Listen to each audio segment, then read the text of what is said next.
Good morning বৃত্তান্ত, আপনাদের সঙ্গে আমি অনিন্দিতা। চোখ রাখবো আজকের খবরের মর্নিং আপডেটে। আজকের আবহাওয়া কেমন যাবে জেনে নেব। আমাদের সঙ্গে টেলিফোনে রয়েছেন আমাদের প্রতিনিধি, জেনে নিন তার থেকে আজকের আবহাওয়ার রিপোর্ট। দেখো, উত্তরবঙ্গ কৃষি বিশ্ববিদ্যালয়ের আবহাওয়া দপ্তর সূত্রে যেটা বলা হয়েছে তাতে কিন্তু আজ উত্তরবঙ্গের সর্বত্রই আকাশ মূলত মেঘলা থাকবে। দু একটি জায়গায় কিন্তু ভারী বৃষ্টিরও কিন্তু পূর্বাভাস দিয়েছে এবং বজ্রবিদ্যুৎ সহ ঝড় বৃষ্টিরও কিন্তু সম্ভাবনা রয়েছে, এমনটা পূর্বাভাস দিয়েছে উত্তরবঙ্গ কৃষি বিশ্ববিদ্যালয়ের আবহাওয়া দপ্তর।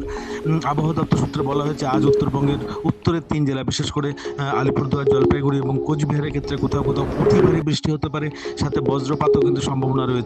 পাশাপাশি দার্জিলিং হিমালয়ে কোথাও কোথাও ভারী বৃষ্টিরও কিন্তু প্রবণতা রয়েছে, এর সম্ভাবনা রয়েছে। এবং পাশাপাশি মধ্যবঙ্গের 3 জেলা, উত্তর দিনাজপুর, দক্ষিণ দিনাজপুর এবং মালদা জেলার ক্ষেত্রে কিন্তু কোথাও কোথাও বিক্ষিপ্তভাবে মাঝারি বৃষ্টি হতে পারে, এমনটা পূর্বাভাস রয়েছে উত্তরবঙ্গ কৃষি বিশ্ববিদ্যালয়ের আবহাওয়া দপ্তরের পক্ষ থেকে। পাশাপাশি দিনের সর্বোচ্চ তাপমাত্রা কিন্তু 32 থেকে 33 ডিগ্রি সেন্টিগ্রেড এবং সর্বনিম্ন তাপমাত্রা 25 থেকে 26 ডিগ্রি সেন্টিগ্রেড পর্যন্ত থাকতে পারে। বাতাসের সর্বোচ্চ আপেক্ষিক আর্দ্রতার পরিমাণ কোথাও কোথাও কিন্তু 97% পর্যন্ত থাকতে পারে, এমনটাই পূর্বাভাস দিয়েছে উত্তরবঙ্গ কৃষি বিশ্ববিদ্যালয়ের আবহাওয়া দপ্তর। জেনে নেব গত 24 ঘন্টার খবরের দুরন্ত আপডেট। বিয়ের প্রতিশ্রুতি দিয়ে ধর্ষণের অভিযোগে অভিযুক্ত ব্যক্তিকে গ্রেফতার করে রায়গঞ্জ আদালতে পেশ করলো হেমতাবাদ থানার পুলিশ। জানা গিয়েছে ধৃত ব্যক্তির নাম শফিকুল ইসলাম, বয়স 34, বাড়ি হেমতাবাদের পলুয়া এলাকায়। এক মহিলা হেমতাবাদ থানায় জমা দেওয়া লিখিত অভিযোগের ভিত্তিতে মঙ্গলবার রাতে বাড়ি থেকে গ্রেফতার করা হয় ওই ব্যক্তিকে। বুধবার দুপুরে ধৃতকে রায়গঞ্জ আদালতে পেশ করা হয়। ইতিমধ্যে ঘটনার তদন্ত শুরু করেছে পুলিশ। রায়গঞ্জে যানজট সমস্যা কমাতে প্রশাসনের উদ্যোগ। বুধবার পৌর বাসস্ট্যান্ড সংলগ্ন এলাকা পরিদর্শন করেন মহকুমা শাসক তন্ময় ব্যানার্জি। যান চলাচল স্বাভাবিক রাখতে সিদ্ধান্ত হয়েছে অটো, টোটো আর মূল সড়কে দাঁড়াতে পারবে না, তাদের জন্য নির্দিষ্ট স্ট্যান্ড করা হবে। পাশাপাশি যানজট কমাতে রাস্তার এক পাশেই বাজার বসানোর নির্দেশ দেওয়া হয়েছে। বুধবার বিকেলে হেমতাবাদে মাল্টিপারপাস হলে যুব মোর্চার উদ্যোগে অনুষ্ঠিত হলো বিজেপির বাজেট পে চর্চা কর্মসূচি। পশ্চিমবঙ্গে সদ্য গঠিত বিজেপি সরকারের প্রথম পূর্ণাঙ্গ বাজেটকে কেন্দ্র করে রাজ্য জুড়ে এই কর্মসূচি পালিত হচ্ছে। এদিনের এই কর্মসূচিতে বিজেপির জেলা সভাপতি নিমাই কবিরাজ, বিজেপির হেমতাবাদ মণ্ডল সভাপতি বিপ্লব সরকার, যুব মোর্চার সভাপতি সুজিত কুমার সিং সহ অন্যান্য বিজেপির নেতৃত্বরাও উপস্থিত ছিলেন। যুব সমাজের কথা মাথায় রেখে এবারে বাজেট পেশ করা হয়েছে।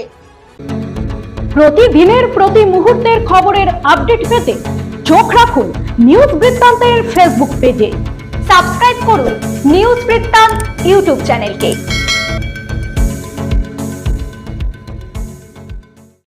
উত্তর দিনাজপুরের হেমতাবাদ বিধানসভা এলাকার মহারাজায় প্রস্তাবিত ইনডোর স্টেডিয়াম নির্মাণের লক্ষ্যে বুধবার দুপুরে সম্ভাব্য জমি পরিদর্শন করা হয়। বহুদিনের ক্রীড়া পরিকাঠামোর দাবি পূরণের পথে এই উদ্যোগকে ঘিরে এলাকাবাসী ও ক্রীড়া প্রেমীদের মধ্যে আশার সঞ্চার হয়েছে। জমি পরিদর্শনে উপস্থিত ছিলেন হেমতাবাদের বিধায়ক হরিপদ বর্মন, রায়গঞ্জ পঞ্চায়েত সমিতির বিরোধী দলনেতা মলয় সরকার, সংশ্লিষ্ট দপ্তরের আধিকারিকরা এবং স্থানীয় বাসিন্দারা।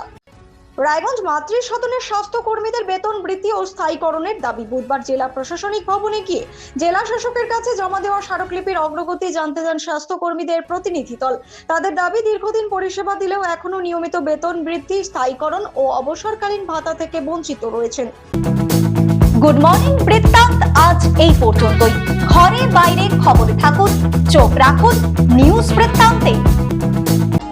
নিউজ বৃত্তান্ত, হলুদ নয়, স্বচ্ছ।